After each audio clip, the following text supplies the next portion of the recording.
Penguin Random House Audio presents The Startup of You. Adapt, take risks, grow your network, and transform your career. By Reid Hoffman, co-founder and chairman of LinkedIn, and Ben Casnocha. Read for you by Dan Bittner. To my mom and dad, who have tried to teach me wisdom, and to Michelle, who tries to teach me compassion every day. RGH. To the Mac Doctor for inspiring me to think different. BTC. Introduction. All humans are entrepreneurs.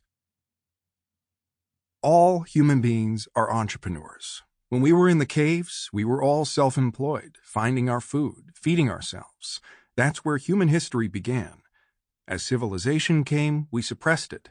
We became labor because they stamped us, you are labor. We forgot that we are entrepreneurs. Muhammad Yunus, Nobel Peace Prize winner and microfinance pioneer. You were born an entrepreneur. This doesn't mean you were born to start companies. In fact, most people shouldn't start companies. The odds of success are small, the emotional roller coaster constant. All humans are entrepreneurs not because they should start companies, but because the will to create and take control of our destiny is encoded in human DNA, and creation is the essence of entrepreneurship. As Yunus says, our ancestors in the caves had to feed themselves. They had to invent rules of living. They were founders of their own lives first, and founders of civilizations only later. In the millennia since then, we forgot that we are by our very nature entrepreneurs. Instead, we've been acting like labor, as Yunus puts it. This isn't the way to create a great career. To adapt to the challenges of professional life today and take control of our careers, we need to rediscover our entrepreneurial instincts and use them to forge new paths.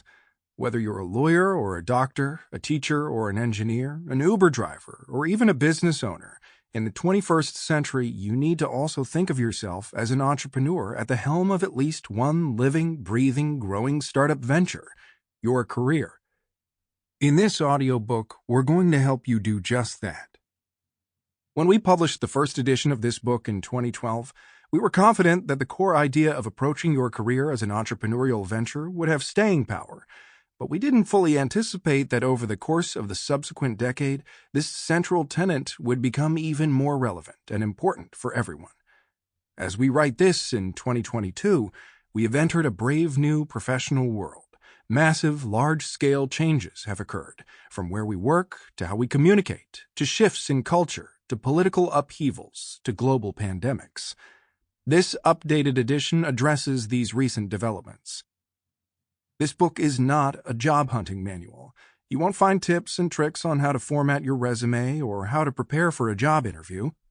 What you will find are the startup mindsets and strategies that will help you expand the reach of your network, gain a competitive edge, and land better opportunities.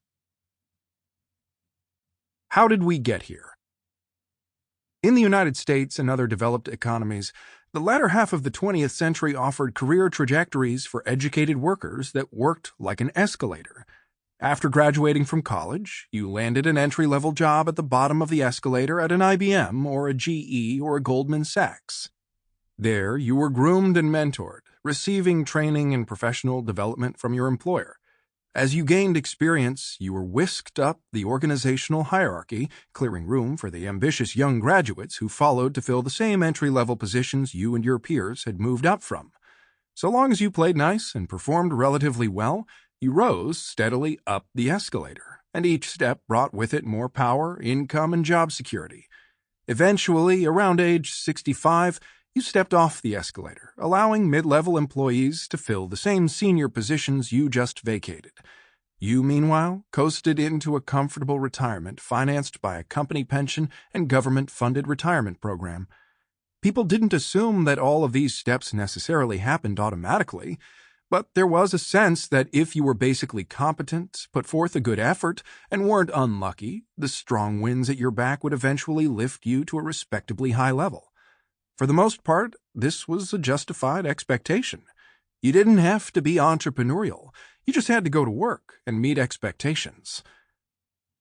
When we published the first edition of this book, that career escalator, as the writer Ronald Brownstein dubbed it, was jammed at every level. It had been for a while. Many young people, even the most highly educated, were stuck at the bottom, underemployed, or jobless, or trapped in dead-end positions out of sync with their ambitions and talents. Meanwhile, men and women in their 60s and 70s, with empty pensions and a government safety net that looked like Swiss cheese, were staying in or rejoining the workforce in record numbers. At best, this formula keeps middle-aged workers stuck in promotionless limbo. At worst, it squeezes them out in order to make room for more senior talent. Today, this is all still true, only more so. It's harder than ever for the young to get on the escalator, for the middle-aged to ascend, and for anyone over 60 to get off. Honestly, career paths barely even look like an escalator anymore, more like a jungle with trees we are all scrambling to climb without falling. Even the time-tested pipeline to entering the workforce, a 4-year college degree, is in crisis as higher education enrollment steadily declines. Globalization and the tech revolution have undone traditional career assumptions. Technology automates jobs that used to require hard-earned knowledge and skills, including well-paid white-collar jobs such as paralegals and radiologists, to name just 2 examples. This erasure of certain positions will only continue with the AI revolution that is already sweeping across industries. Of course, technology also creates new jobs, but job creation tends to lag behind job displacement, and the new jobs usually require different, higher-level skills than the ones they replaced. If technology doesn't eliminate or change the skills you need in many industries, it at least enables more people from around the world, often cheaper freelancers, to compete for your job by allowing companies to offshore work more easily, knocking down your salary in the process. Trade and technology did not appear overnight and are not going away anytime soon. The labor market in which we all work has been permanently altered. One major change has been the disintegration of the long-term pact between employee and employer that used to guarantee lifetime employment and training in exchange for lifelong loyalty. With the death of traditional career paths, you can bid farewell to the kind of traditional professional development previous generations enjoyed. You can no longer count on employer-sponsored training. The expectation for even junior employees is that you can do the job you've been hired to do upon arrival, or that you'll learn so quickly you'll be up to speed within weeks. Whether you want to learn a new skill or simply be better at the job you were hired to do, it's now your job to train and invest in yourself. Companies aren't inclined to invest in you, in part because you're not likely to commit years and years of your life to working there. This relentless decaying of the employer-employee relationship is especially true as companies become more geographically distributed and more employees work remotely. Those employees can often feel less personally connected to their colleagues and company culture. As we describe in our book, The Alliance, the old indefinite employment pact has been replaced by performance-based tours of duty that are periodically up for renewal by both sides. Professional loyalty in your career now flows horizontally to and from your network, rather than vertically to your superiors, as Dan Pink has noted. The United States and its peers have largely become, as he famously put it, a free agent nation. We are now living in a free agent world. Forget the old world of careers. That era is over. The rules have changed. Why the startup of you? With change come new opportunities as well as new challenges. What's required now is an entrepreneurial mindset paired with the concrete skills of startup entrepreneurs. Whether you work for a 10-person company, a giant multinational corporation, a nonprofit, or a government agency.